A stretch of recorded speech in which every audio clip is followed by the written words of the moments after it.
No Server November was a 2b2t event that involved making the server unplayable for the entirety of November in 2019. Some other 2b2t YouTubers have talked about No Server November briefly, but what exactly is it? How did it actually go down? What parties were involved? And what were the motives? What is the future of No Server November? In this video, I will be explaining everything that went down involving No Server November from the beginning up until now. This is the first time that I'm making a video like this, so please let me know if you enjoy this style.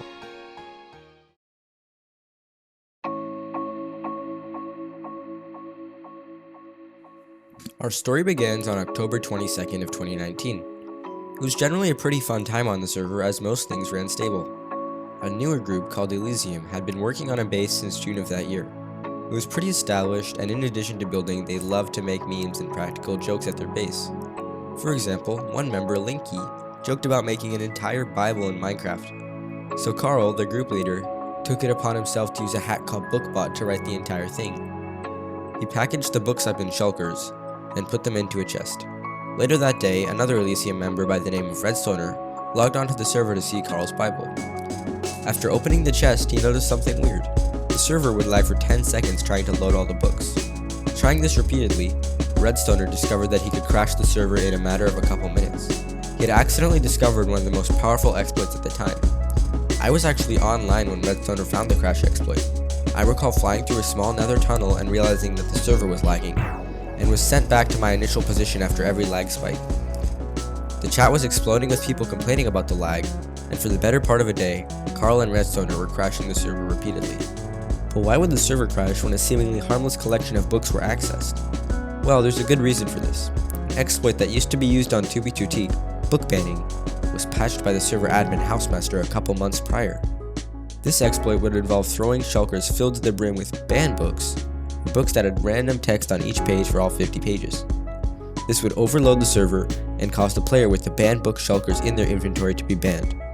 After this was patched, it changed the way that books were registered by the server, and allowed for books with practically unlimited data to be carried freely again. The books in Carl's Bible had a similar property to banned books, since they also had text on all 50 pages. Opening the chest multiple times per second caused the item request to stack, which crashed the server. After 23 hours of constant crashes, Housemaster patched Redstoner's exploit. This meant that the server would run smoothly again without crashes. But once Carl logged on with a copy of the Bible books in his inventory, he was instantly kicked from the server. After trying again, he was kicked again and again and again. What was the cause of this? After talking with some of his basemates, they came to the conclusion that in order to patch the crash exploit, Housemaster had returned book banning.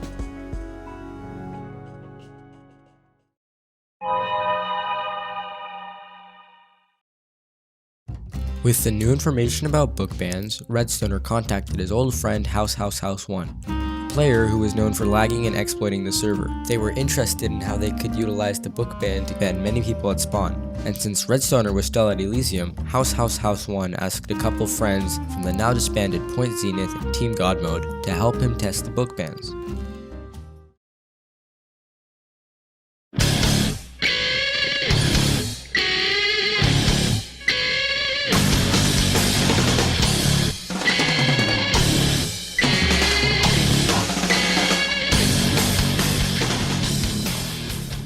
On October 26th, the group went to spawn with some friends from Yakuza, one of the larger griefing groups at the time. They created which were systems to trap and book ban players, and it was so efficient that in just a few days, they had banned up to 700 people. The group nicknamed themselves the Book Club and consisted of 2b2t Veteran, aka DQ6, G-Smack, House1, Steve3, and House Vault. I remember joining their Discord and seeing a huge list of all the players that they had banned. But their Discord was actually a lot more crucial than just a means of communication. You see, every time a member would ban a player, they would write it down on the list, and the players with the most bans, or those in charge of the group, got special roles in the Discord. It isn't confirmed, but very likely, that Housemaster or another server operator joined this Discord on October 30th to find the names of who was doing the book banning. The reason I believe that he joined is that very soon after, many players were banned from buying 2b2t Priority Queue. This was the first time that people were banned from Priority Queue in a long time. But the strange thing is that people who never even book banned people were also banned. What did all these people have in common? They all had roles in the book club Discord. This begged the question though, how far would Housemaster go to stop the book club? The next day, House put the nail in the coffin by disabling .peek, a popular vanilla feature at the time. .peek allowed players to view what was inside shulkers, and by banning this mechanic it would patch book bans as well. Soon things started to get out of hand, since many of the Discord members became enraged with House's attitude. Some of the members of the book club started doxing or leaking personal information about the 2b2t admin, such as Housemaster's LinkedIn. The people in charge of the book club proceeded to ban these people, but sadly it was too late. The book club Discord was terminated due to the doxing, but a new one was created soon. And with November just around the corner, and a thirst for revenge against House, the book club had a new goal: make the server unplayable for the entire month of November.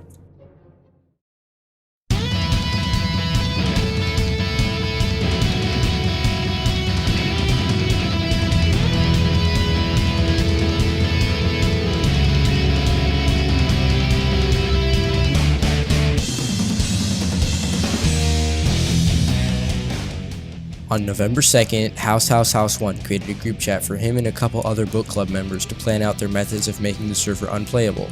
This group chat was the origin of the exploiting group called the Brownmen. Later that day, the newly formed Brownmen all traveled to Redstoner's 300k stash and began building lag machines that they would use throughout the month.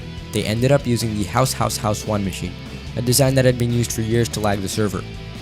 It consisted of observers and redstone dust, which meant it was relatively easy to recreate. Though some of the members were banned from buying priority queue, they still waited through normal queue or used alt accounts. At this stash, they also experimented with other exploits. When one of the members acquired snowballs that were from an earlier version of Minecraft, they discovered that by throwing these at players, they would cause a large amount of people to get kicked, effectively creating a method to skip the queue. This method became known as a snow cone. Since many members of the book club had lost their priority queue, the Brownmen organized a method where members could get into the server. At the exact second that the snow cone was initiated, they would type a command into the console. This allowed everyone to get into the server instantly. Around the middle of November, player DQ6 leaked the original snow cone method to Housemaster, and in return he reportedly received infinite priority queue. But hey, that's just a theory. A game theory. On the 6th of November, the Brownmen created one of the most powerful lag machines on the entire server, which was built at the overworld spawn, bringing the TPS, or ticks per second, of the server from a regular value of 20 down to below 1. This meant that the server would run at 1/20th the speed it normally did. When other groups like Imperium tried to destroy the lag machine, the Brownmen would just turn it on, making it so that Imperium could not break the obsidian surrounding the machine. This was only the first of many ways that the server would be broken that month.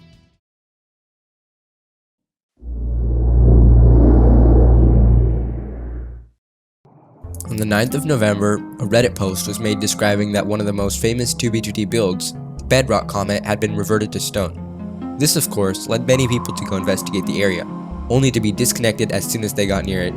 At first, many dismissed it as a coincidence, but once people started logging back in just to get kicked again, they realized something was up. Housemaster found out, and after a day of people getting disconnected near the comet, he reverted the chunks around the area back a few days. How could simply loading into an area get you banned, you may be wondering? Well, the solution is quite simple. In every Minecraft world, areas are divided up into 16 by 16 block chunks, which are how a Minecraft server loads and unloads the data around you. If one of these chunks has too much data, the server will kick you once you get near it. This method is similar to how a previous dupe, called the book dupe, was performed, but instead of using books for this, the Brownmen actually used illegal player heads. Created in a backdoor of the server, they were still placeable at the time of no server November. If a player was to place enough player heads in a chunk, it would become a ban chunk.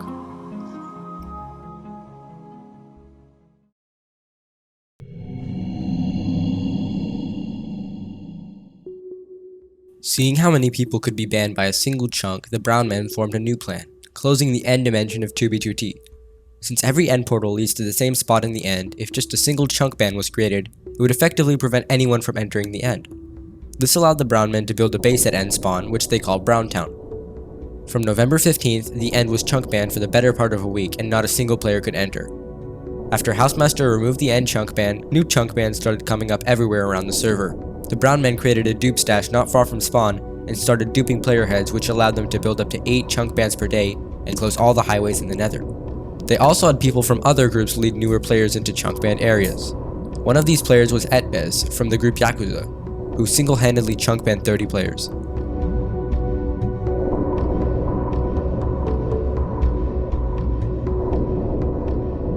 I can remember traveling with an elytra on one of the diagonal highways to my stash and getting chunk banned on the way.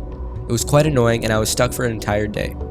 The chunk banners created signs with map art that said road closed in areas that had chunk banned to make players even more curious. An estimated 50 players would be banned on each highway every day.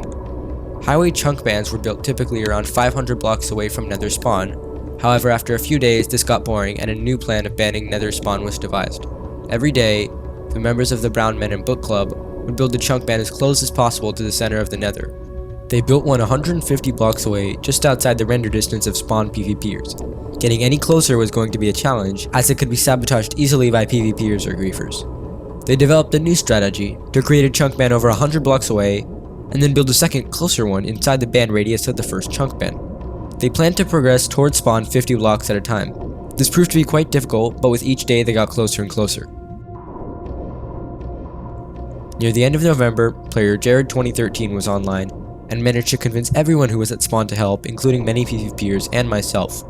On screen, you can see how efficient the system was, with players placing the heads while others would surround them with obsidian.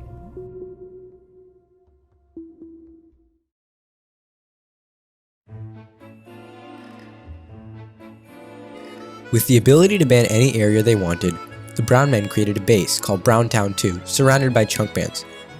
This meant that there was no way to grief it, making it practically indestructible. It was a unique concept, and if chunk bans ever return, people may make similar structures as additional protection for their base. At the end of November, members of the book club Courier6, Jared2013, and House1 hacked the Reddit account CatWhisperer420, which was an admin on the 2b2t's subreddit. They locked down the community, and for some time, no one could view or post there. A few more methods of breaking the server were used, like a method which would lag people's computers and crash their client. You can find more information about this method by watching Redstoner's video, which I'll leave a link to in the comments below. The book club and the Brownmen ended the month satisfied that they had done exactly what they intended to do. Many players feared going to spawn in November, and some didn't even play the server. In fact, the queue was brought down to 80 players. Nowadays, queue regularly sees 500 players or more. The players involved stayed friends, working on other projects and lagging the server from time to time. In April of 2020, they returned to create a new project called The Bakery, but that's a topic for another video.